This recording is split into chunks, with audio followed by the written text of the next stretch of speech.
Happy Sunday, everyone. Coming at you late this evening. Just returned home from a 5-day trip to Montana. And it was a nice little break and getaway, and especially because the topic we're talking about today had been breaking in the days before I left, and I was largely unplugged. So I've been catching up on all the recent events and want to talk today about a topic that I promise is going to upset at least one of you. At least one of you is going to unfriend me or get, royally pissed and how dare you and,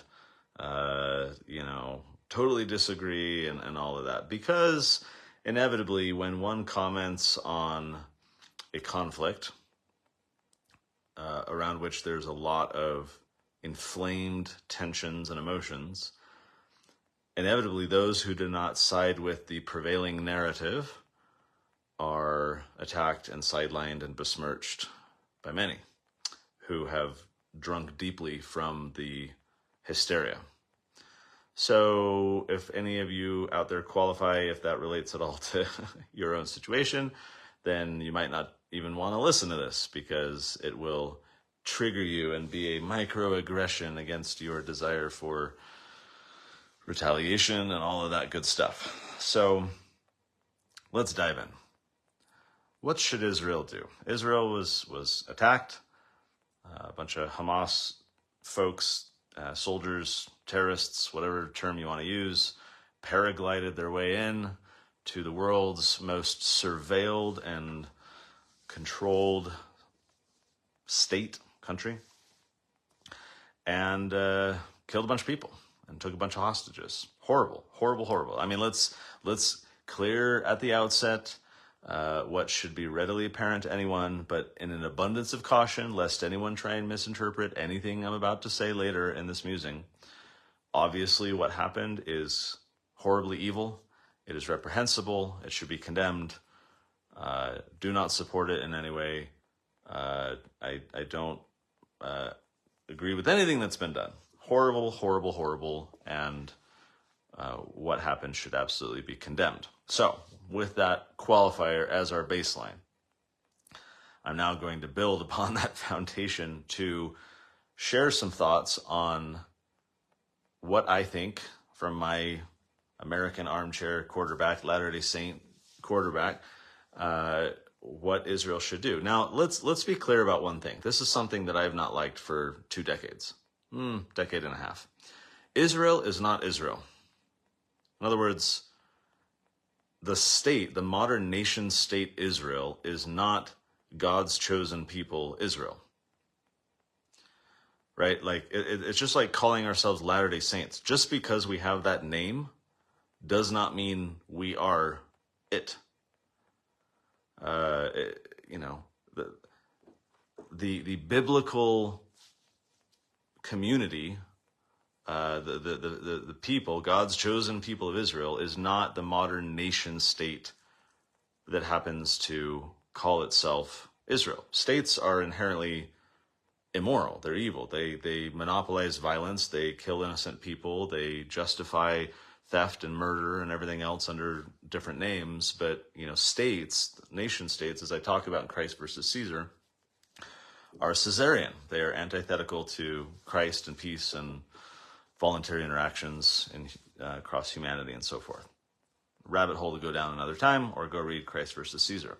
Point is, Israel, modern Israel, is a nation state that is deeply corrupt, operated by leaders who are not God's chosen people. They're not God's mouthpiece. They're not, God's, favored whatever. This is just a nation state that calls itself the same name used to describe the people who lived in Jerusalem a long time ago, who were Jews. So obviously there's a lot of, like, if you draw a Venn diagram, there's a lot of overlap, like these are the descendants of the children of Israel. They're the Jews. They, would consider themselves Israel, and that's fine as kind of a community name, but that is different from the government Israel. So, again, out of an abundance of caution, because this is an issue around which a lot of people can rush to, conclusions and allegations and all kinds of things. one can support Israel while being critical of Israel. What I mean by that is one can be in support of the people, the Jews, the children of Israel, the biblical everything, right? One can be in support of all these things while still being critical of or questioning the actions of a corrupt political institution. That should be obvious.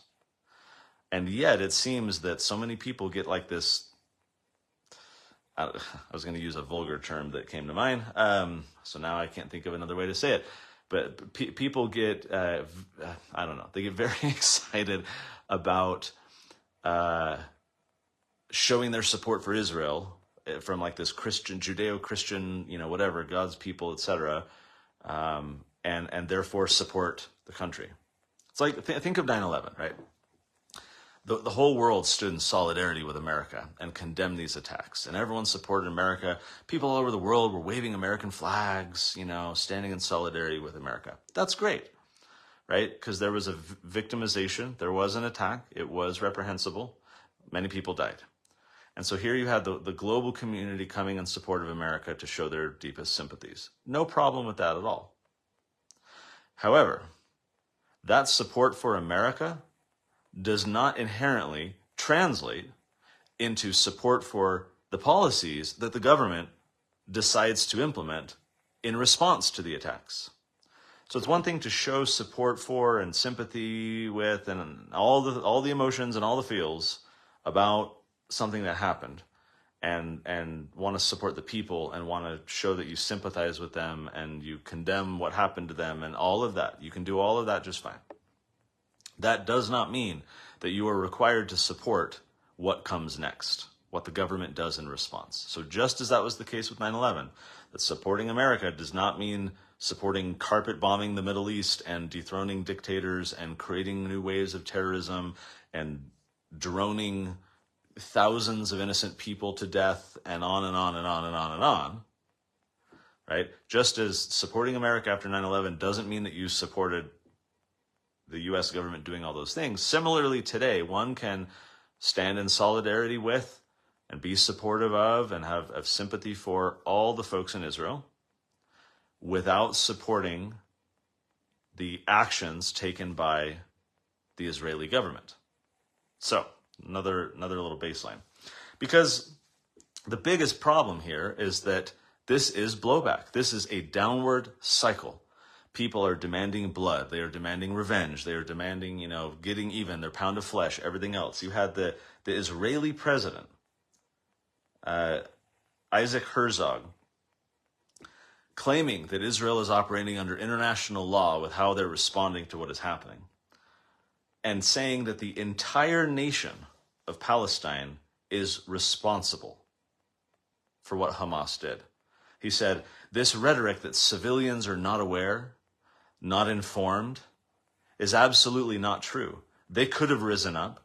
They could have fought against that evil regime. Now, he was saying this to justify the actions of the Israeli government in response to the attacks by Hamas. Hamas attacks, horrible, totally wrong. Then Israel decides to go kill a bunch of people in the Gaza Strip. Also horrible. It's tit for tat.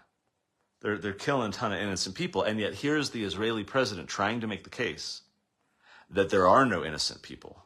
He's claiming that the civilians who happen to live there, I think there's like 2 million in the Gaza Strip alone, about half of whom, 44%, based on something I read, about half of whom are children.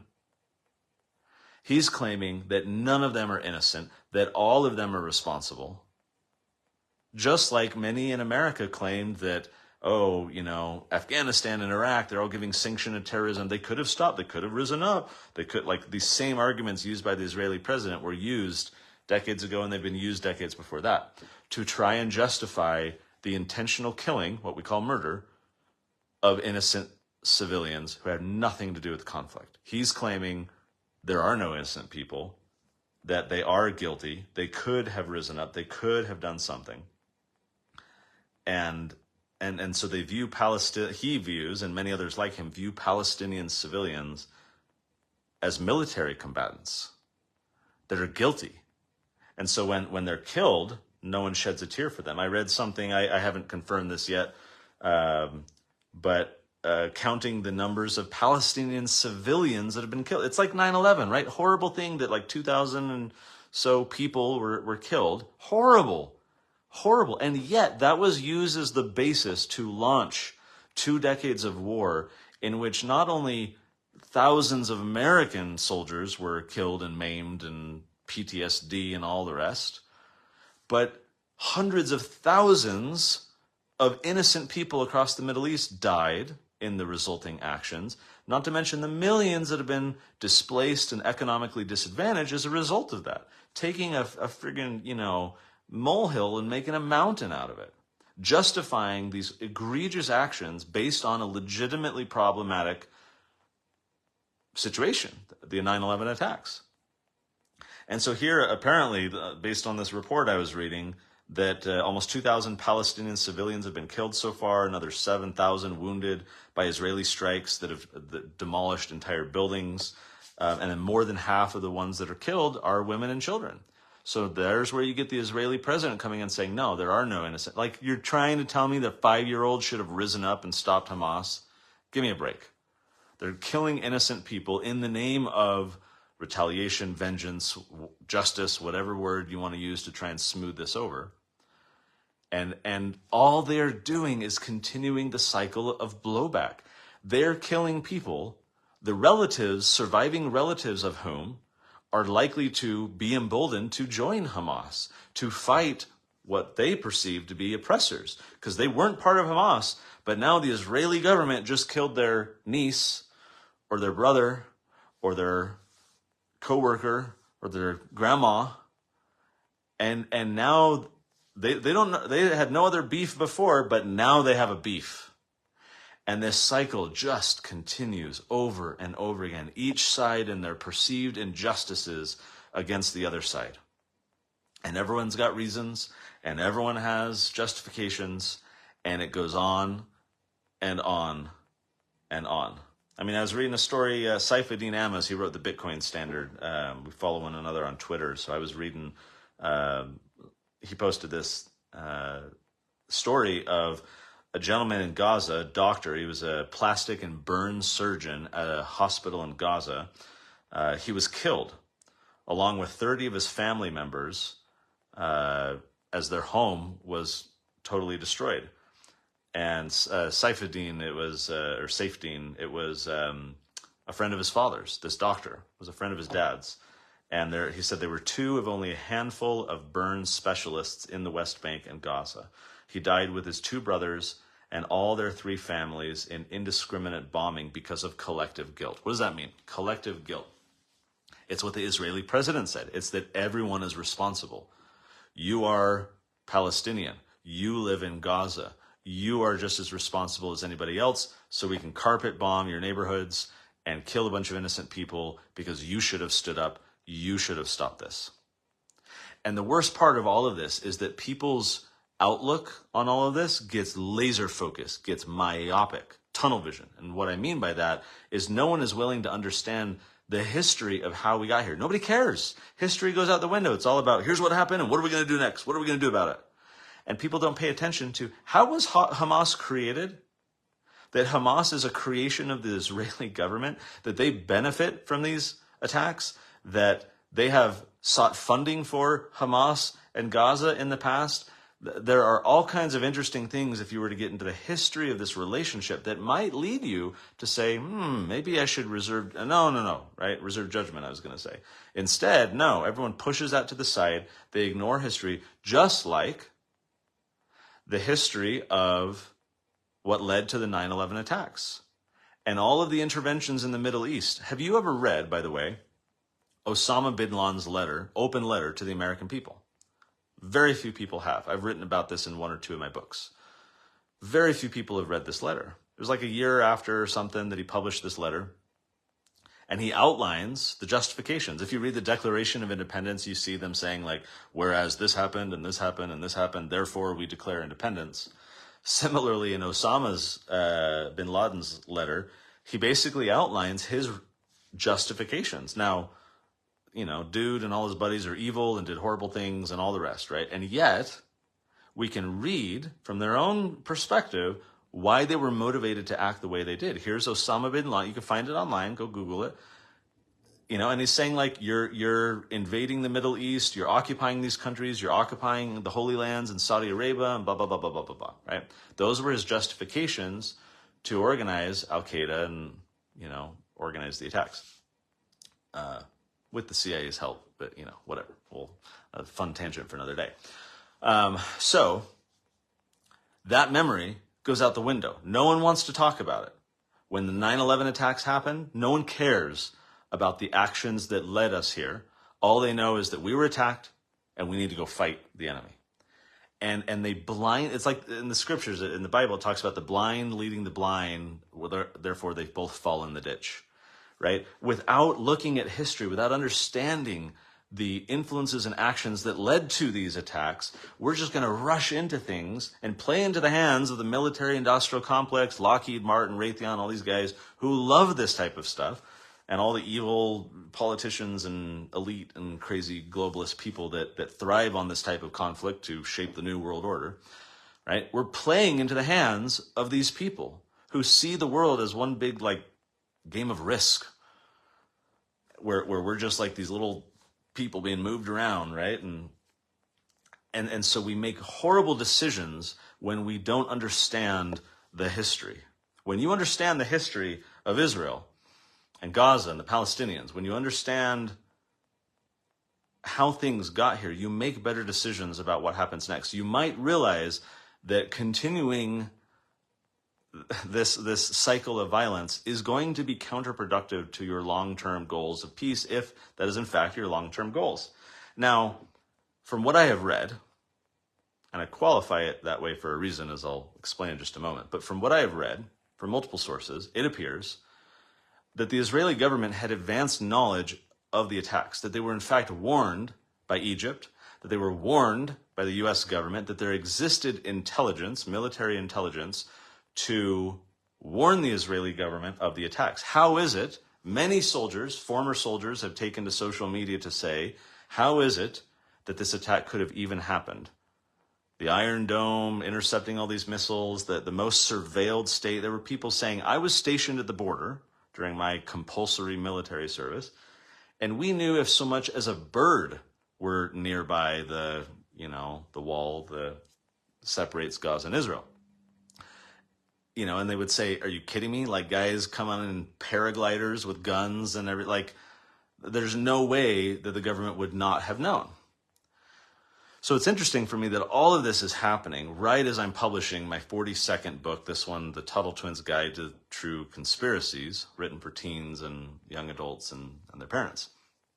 Kind of the simplified storytelling of 20 examples of documented, truthful, indisputable examples of government conspiracy and corruption. And over again, you see governments benefiting from military conflict, presidents, politicians benefiting from conflict, boosting, like, look at George W. Bush. His polling numbers go through the roof. Everyone sees him as this strong leader, all the corruption, like Netanyahu right now has been going through all kinds of corruption scandals and all kinds of problems. And now all of a sudden it's like, Bibi is going to save the day and, lead Israel to glory to go vanquish the Palestinians. And everyone forgets about everything else, all the criticisms they had and the corruption and the scandals and the problems, right? Because now it's, there's a war to fight. Everyone, jump in line, stand in solidarity with the corrupt leader. And so you look at history, and over again, this happens. Countless examples where, I think, Gulf of Tonkin, Pearl Harbor. There was advanced knowledge, dropping the atom bomb. The Japanese were already wanting to surrender, and the intelligence was out there that, this was coming to an end. And yet there were people who still wanted to drop the bomb. So you have these ulterior motives that ignore and suppress information and intelligence that says otherwise. Oh, Hamas is planning an attack? Guess what? If we allow this to happen, if we let our guard down a little bit, some Israeli people are going to die, the thought goes. But we're going to have ample excuse, sympathy across the world to go in and attack. Maybe it's to take more land. Maybe it's to exert more control. Maybe it's to boost my polling numbers. Maybe it's to get more funding from the United States because they're doling it out to Ukraine and we want some of that, sweet subsidy.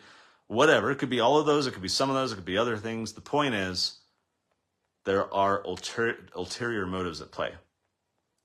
And few people are aware. Like when you go back and read the stories of like Gulf of Tonkin, everyone's like, oh, we gotta go kill the Vietnamese.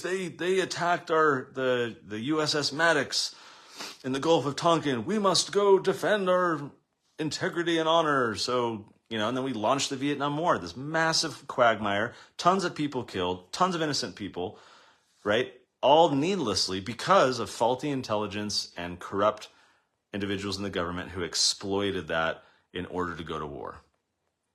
So I submit to you that potential is extremely high for what is happening right now. Do you remember in the early days of the Ukraine war, the ghost of Kiev, however you pronounce that, this fighter pilot that was flying around and shooting down, I think of like the Star Wars where you have whatever the guy is in the newer Star Wars and he's going around shooting down all the TIE fighters. You had this Ukraine jet going around shooting down Russians, and he had this huge kill count, right? And social media just erupted with stories of this fighter. Totally false, didn't exist. Or remember on the island, the Ukrainians who were stationed on this island, there was a nearby Russian submarine threatening them, and the guys on the island said, go F yourself, and we're going down with the ship kind of thing. Like totally false, right? In the early days of the conflict, so much propaganda, so many false planted stories, so many misrepresentations and misconstructions and everything else. And yet people were retweeting and posting and shouting and claiming things that were totally untrue. And so now in the Israeli war, you got, 40 kids have been beheaded. Go to war. Oh, wait a minute. Maybe that didn't happen? So the first chapter in this True Conspiracies book that just came out is the story of Naira, right? This is how America was pushed into the Gulf War, the first war in Iraq. You had this 15-year-old girl testifying before Congress, the Congressional Human Rights Caucus or whoever it was.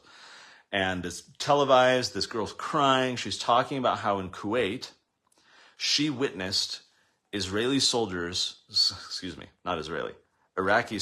she witnessed Iraqi soldiers come into the Kuwait hospital, remove premature babies from their incubators in the NICU, toss them aside to die, remove the incubators, and go on with their day. And the utter barbarity of this, right? Just like unspeakable horror that defenseless infants could be treated that way. Like people were aghast. 7 senators cited that testimony in their justification for voting on the resolution to go to war in Iraq. 7 senators. What's interesting about that is the vote passed by only 5 votes in the Senate. So more than that margin of 5, 7 senators were pointing to this girl's testimony as part of the reason why they're like, to war, let's go. And yet, that testimony was 100% a fabrication. Naira was actually the daughter of the Kuwaiti ambassador. She had been coached by a PR firm that still exists today, Hill and Knowlton, that had $1 million contract from Citizens for a Free Kuwait, this organization that was bankrolled by the Kuwaiti government, to try and manipulate America into getting involved in the war. Kuwait wanted the assistance of the United States. They wanted the money, the tanks, the soldiers. They basically wanted to subsidize their military operations and their protection. They wanted us to foot the bill. And so they crafted a plan to deceive intentionally the American public, to incite them to anger, so that they would demand we go to war, to secure justice, to, whatever, to fight these barbarians. 100% false. Absolutely, totally false, right? So you can go read the book, you can go Google Naira and the Iraq War, you'll find video and all the rest. This is not an isolated example. This is a frequent example. You are out of your mind if you think that the possibility does not exist for us to be deceived in the past 7 days with all this Israel and Hamas stuff going on. I am not saying that the attack on Israel didn't happen. Of course it happened. And it's horrible. 100% horrible. But you can't tell me that there's no opportunity, no possibility for the Israeli government to have known in advance, and for certain people in certain positions to have allowed this to happen in order to leverage this opportunity to incite Israelis to go to war, but also inflame Americans who, funnel crazy amounts of money into Israel and the whole world, right? Dividing the whole world up into pro-Israel or anti-Israel, and this huge proxy war that comes in, and Iran wants to, there are ulterior motives. And if we just rise up and demand, retribution and vengeance, because how dare they, even like hostages, right? they took some hostages. So what about them? Well, should we go kill some innocent civilians to save the hostages? I mean, think of Iran, the hostage crisis, 1979. I talk about this also in the Tuttle Twins Guide to True Conspiracy. 1979, all these people are, oh my gosh, Iran took, 44, I think, Americans hostage at the embassy. There's a big protest, and all these students and others took all these Americans hostage. They were taken hostage for it was like a year. The president sent in some soldiers, helicopter crash, a bunch of soldiers died, total quagmire. They were still, kept as hostages. And those people were kept as hostages for a long time by this regime, these people that hated America. We didn't go carpet bomb a bunch of Iranians to free the hostages that were taken, right? We tried diplomacy. We tried to, play the long game. We recognized, thankfully, that killing a bunch more Iranians would not only not save the hostages, it would just piss off a lot more Iranians and cause the problems. And again, to the earlier example, that's an interesting one, this Iran situation, because all of a sudden the hostage crisis, and everyone's like, Iran is evil, they're horrible, how dare they? They, remember what they did in 1979? They took these hostages, these Americans hostage. How dare they? Iran is evil, they're axis of evil. We need to go fight, right? Oh, gee, there's a history that predated those actions that might inform our decision, were we to learn about the history, that might lead us to a different conclusion than the knee-jerk demand for vengeance. Because, we were just spontaneously attacked, just like 9/11, right? Chalmers Johnson wrote a great book called Blowback, and he talks about how American politicians wanted people kept in the dark as to why we were actually attacked. Everyone's like, why do they hate us? Why do these terrorists hate us? And Bush said, they hate us because we're free. What a load of BS. They hated us, as Osama bin Laden said, because we, for years, had been occupying their lands and bombing people and causing all this carnage. There were legitimate reasons that were cited as justification for the provocations for 9/11. And so the American politicians and elite, they don't want people to connect the dots, because if you connect the dots, then you learn from the past so that you don't repeat it in the future. And they want to continue their military adventurism and all these things. So they want to shield from the public consciousness that information. So too with the 1979 Iran hostage crisis. Everyone's like, oh my gosh, they're evil people. They took all these Americans hostage. And yet the broader public was not informed as to why that happened. That happened because 25 years prior, the CIA, in collusion with the British government, dethroned the duly elected Iranian Prime Minister, Mohammad Mossadegh, because Mossadegh and his government was nationalizing their oil. At the time, you had the Anglo-Iranian oil company. Basically, you had British control of the oil supply. And the CIA got involved because they didn't want the Iranians to control their own natural resource. And so they instigated a coup. They dethroned the duly elected leader, Mohammad Mossadegh. They installed the Shah, the king, basically, to be the patsy, to rule the Iranian government. And the Shah was a brutal dictator. So these people lived under this dictatorship for over 2 decades. And when the Shah was later granted asylum in the United States, he was undergoing medical treatment, as I recall. And And so he was kind of granted asylum because the Iranians had risen up and gotten rid of this guy, and so he came to America. The Iranians are pissed that we're sheltering this brutal dictator that we installed, and so they took it out on the American hostages. Now, that's wrong. That's evil, right? But at least you start to realize, oh, that's why that happened. Maybe I should no longer support all this military adventurism and meddling in foreign affairs if I really care about these downstream effects and if I really want to minimize the chances for these attacks to happen. So we can't just say, oh, Hamas took hostages, therefore let's go have some big military response. We have to, number one, understand the history of how we got here, even if it's inconvenient and we, whatever, people don't want to think about that. But also we got to realize that killing a bunch of innocent civilians in Hamas, is not the way to go. We didn't do it in Iran. We didn't kill a bunch of Iranians. We, played the long game. We used levers of diplomacy and, all kinds of things to try and free the hostages. Okay. So I'm going to share a post that I found on Twitter that I think is relevant here, and then I'm going to get into a few scriptures that pertain to this topic, and then we'll wrap. So this is from someone whose Twitter handle is Sovereign Bra. He says, I've kept an eye on this Israel situation for the past few days.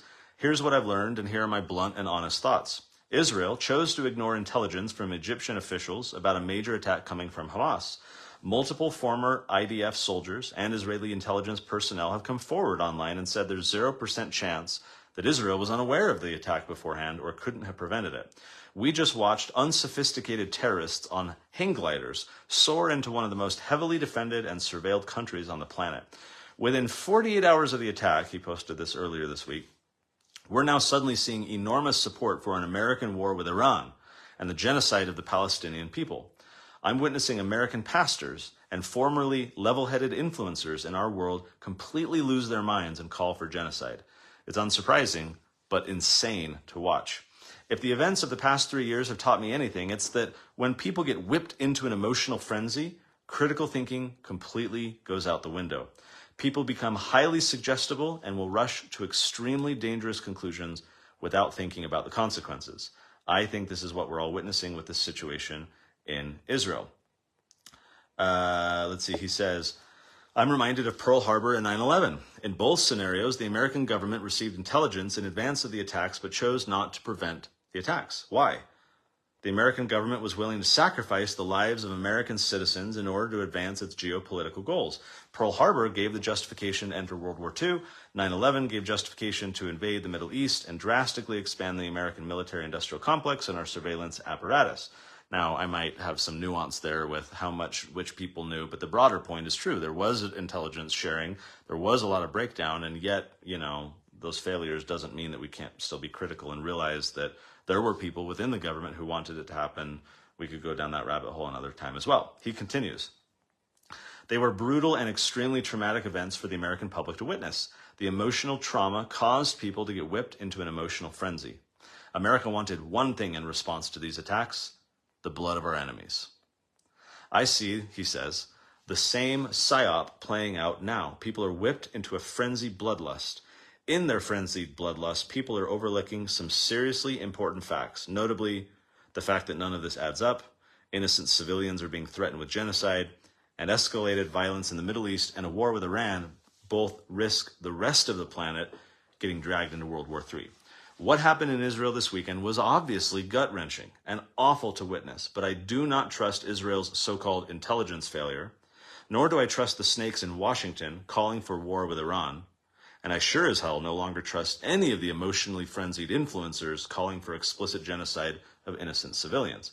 This was a defining moment in history similar to Pearl Harbor, 9/11, COVID, the beginning of the Ukraine war, etc., and a lot of people just got played hard. People responded by going full tilt, exposing themselves as reckless and incapable of exercising sound judgment in moments of chaos and heightened emotion. And now we're at the brink of World War III because of it. This is all worth noting. There's a high likelihood that there will be more chaos throughout the rest of this decade. There will be more psychological operations. There will be more moments in time in which cooler heads ought to prevail. But people will get whipped into an emotional frenzy instead. Recognize that governments and intelligence agencies spend enormous resources waging psychological operations on social media nonstop when stuff like this goes down. Remember, he concludes, that when chaos is at its peak, history shows there is almost always a hidden agenda being played out. And that hidden agenda is always designed to prey on our base emotions to facilitate a desired end result. Amen. Okay, a few churchy things to wrap this up. I'm, of course, reminded of, as I posted on Facebook about a few days ago, Spencer Kimball's 1976 article or speech or whatever, where he says that we are a warlike people, easily distracted from our assignment of preparing for the coming of the Lord. When enemies rise up, we commit vast resources to the fabrication of gods of stone and steel, ships, planes, missiles, fortifications, and depend on them for protection and deliverance. When threatened, we become anti-enemy instead of pro-kingdom of God. We train a man in the art of war and call him a patriot, thus in the manner of Satan's counterfeit to true patriotism, perverting the Savior's teaching to love your enemies. Very relevant, of course, right now, because Americans and Israelis and all kinds of other people are worshiping gods of stone and steel as the means of salvation for how they can protect themselves. If we go back and look at biblical examples of God's chosen people, Israel, we find that there was at least a greater willingness, any willingness, to rely on God for protection. The modern nation state that has adopted the name Israel does not apparently, that I've seen any of its leaders or any, people of any significance, eschewing the false gods of stone and steel and seeking God's deliverance and protection. When the king of Assyria attacked Judah, in the Bible, their invading army was much bigger than the Jews. But King Hezekiah noted, quote, that with him is an arm of flesh, him meaning the king of Assyria, with him is an arm of flesh, but with us is the Lord our God to help us and to fight our battles. That's 2 Chronicles 32:8. David, when he was going against Goliath, similar words, 1 Samuel 17. When the Syrians surrounded Israel with their large host, you remember the story of Elisha's servant? He was worried, "Alas, my master, how shall we do?" And he's saying, "What are we going to do?" Right? He was fretting. Elisha responded, "Fear not, for they that be with us are more than they that be with them." Over and over again in the scriptures, there are stories where God's protection exists for righteous people who seek his strength over Caesar's, who rely on his arm over the arm of flesh. Where are the Christians, certainly also the Jews, who have been, as we are commanded in modern revelation to do, renouncing war and proclaiming peace? You might say, "Oh, but these are evil people. They kill babies." Again, horrible, reprehensible, should be condemned, 100%. What matters is how we respond. Because it is so easy to let our emotions be manipulated, to let our baser instincts take over, and to cling to the arm of flesh, to rely on the false gods of stone and steel for our protection and deliverance. That's easy. That's the natural man. God requires us to do something different. He says that we should not fear our enemies, but rather fear our God and supplicate him for protection. That's 3 Nephi 4:10. Now, of course, for all of us in this modern era, there is a direct commandment of the Lord that applies as much to the nation state of Israel as it does apply to the U.S. government and applies to you and I. And it comes to us in section 98 of the Doctrine and Covenants, where God says that when faced with war, we should first lift a standard of peace, it says. That's verse 34. We should also bear attacks patiently and revile not against the aggressor, neither seek revenge. That's verse 23. Again, lift a standard of peace, bear attacks patiently, don't revile against the aggressor, don't seek revenge. This is so countercultural. And as I explained in Christ versus Caesar, that word has potency to say that it's countercultural, because cultural the root word is cult. That culture, something that is cultural, that the culture of Caesar, this modern mammon, Babylonian, whatever you want to call it, mishmash, this culture, this is a cult. It is a Caesarian cult. And the god is mammon. The god is the stone and steel and the tanks and the missiles and everything else.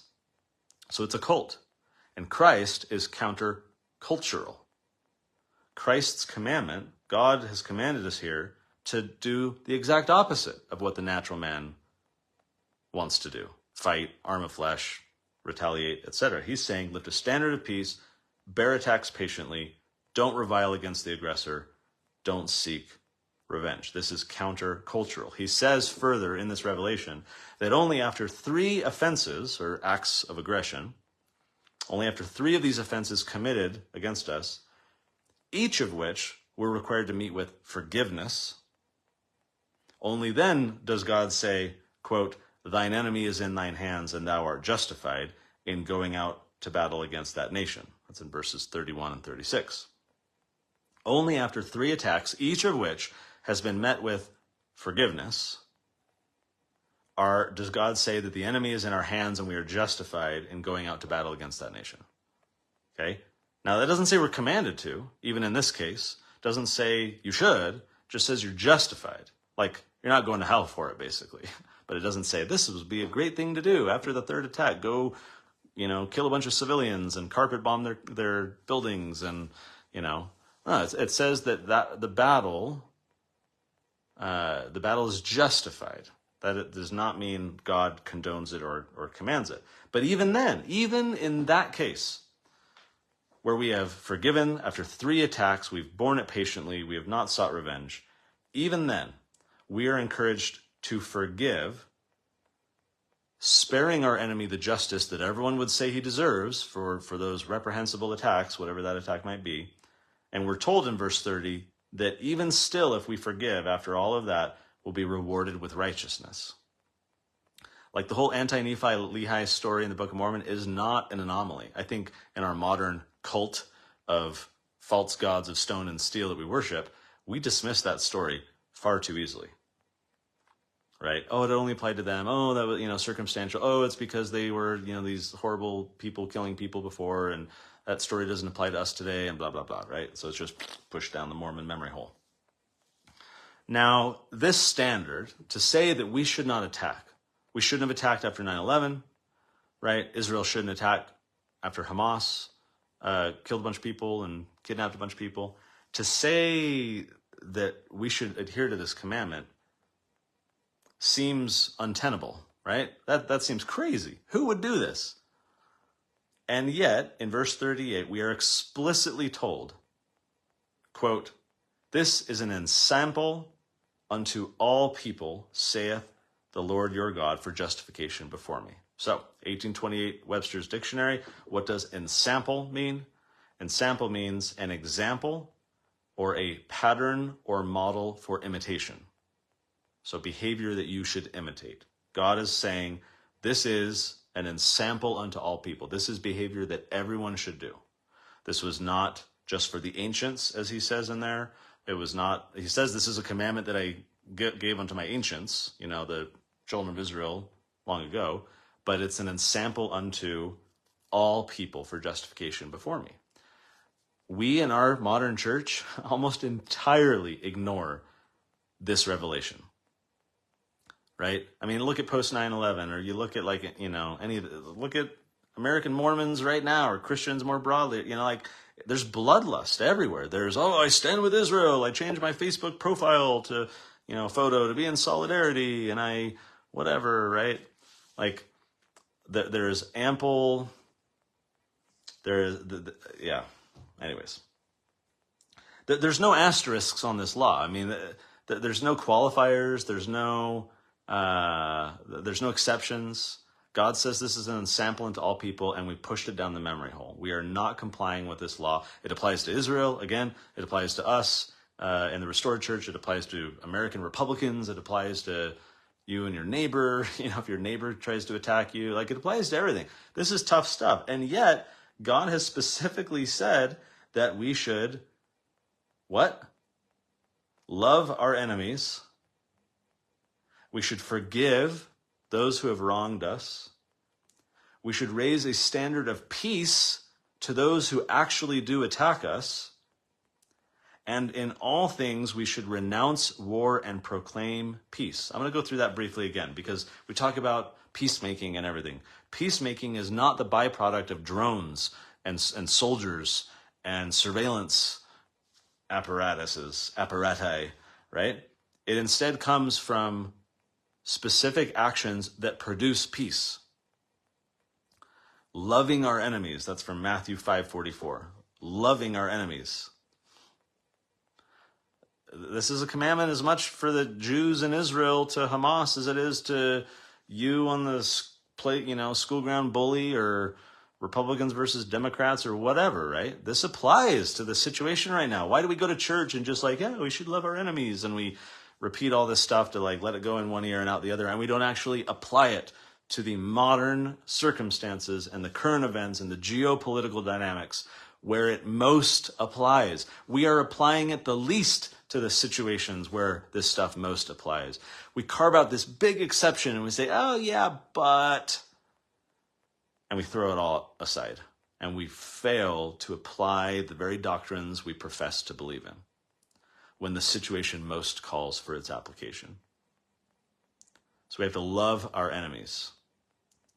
We have to forgive those who have wronged us, Matthew 18:21, and also D&C 98:40 in this same revelation we've been talking about. Forgive those who have wronged us. Not retaliate, not seek justice, not demand retribution, not tit for tat, not the cycle of blowback. Forgive those who have wronged us. That's number 2. Number 3, raise a standard of peace to those who actually attack us. This is the 3-part, thing that we're supposed to do before we're justified in fighting back. That's 98 verse 34. Raise a standard of peace to those who actually do attack you. That's extremely difficult, and yet that is what everyone is commanded to do. And then finally in verse 16, renounce war and proclaim peace. Now, your social media, whatever you call them, walls and threads and everything else, might look, timelines, that's the word I was going for. Your posts that you're seeing being fed by this social media systems might look different from mine. Mine are filled with demands for vengeance, solidarity with Israel, meaning the nation state of Israel, demands for, vengeance, justifications for basically genocide, for the mass killing of innocent civilians, and on and on and on and on. I mean, I just, I'm scrolling, I'm like, my heavens, like no one that I'm seeing, I should say almost no one that I'm seeing is renouncing war and proclaiming peace. This is the very, this is the very moment where this stuff should be happening, right? And yet what often happens is someone will try and say, oh no, we have to proclaim peace, don't attack, no. And you get just lambasted. You get attacked. Oh, now's not the time for your, your principled, philosophical, theological, whatever. Like there's a time to debate this later and pontificate from your whatever, right? Now we've got issues to deal with and we've got, whatever, right? There's always these excuses. There's always these exceptions that people try to make to the very commandments they profess to believe in that are most relevant to the situations where these people try to apply them the least or not at all. Interesting, that. So I leave the question to you as we conclude here. What does all this mean for Israel? What does this mean for your support of what should be happening? What does this mean for the next days and weeks where this new proxy war is being fought and money and soldiers and guns and tanks on both sides are swarming in? And how do we stop the vicious downward spiral, this cycle of blowback? What would it look like to create a virtuous cycle, to produce peace, to make peace, to forgive, to love your enemies, to stop this significant hatred between these people? What would it look like? What steps would have to be taken for these positive outcomes to start to occur?